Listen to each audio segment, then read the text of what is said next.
So a couple days ago on TikTok, I posted a video explaining what stock indicators were. Someone had a follow-up question and wanted to know what some of the lines on one of the charts were. So I explained that as well. Here they are.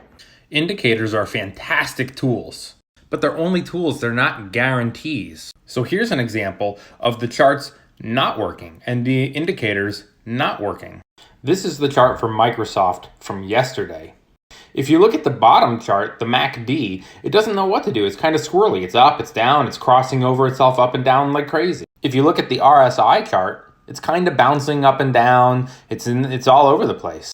But if you look at the actual intraday chart, you'll see multiple breakouts. All those arrows are breakouts. So what do? When's the right time to buy and when's the right time to sell? Well, you see how it's on the positive side of that blue line the whole day? It's just constantly moving up. That's your sign to not get out of the stock yet. So when do you get out? You get out right there where it crosses that middle line of the 20-day moving average. That's an indicator that it's heading lower. And it does. Great question. They're called Bollinger Bands. Think of it like this. The red line is resistance. The blue line is the 20-day moving average. The purple line is support.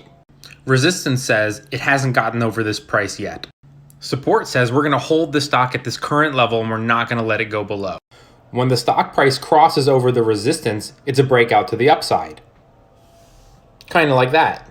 But when the stock price crosses below the support line, it's a breakout to the downside. Like that. But the 20-day moving average, the blue line in the middle, is more of a psychological indicator. It means that when the stock crosses either above or below, it's an indicator that it could be going higher or lower. So see right here where it just crossed over that top resistance line? That's a breakout to the upside.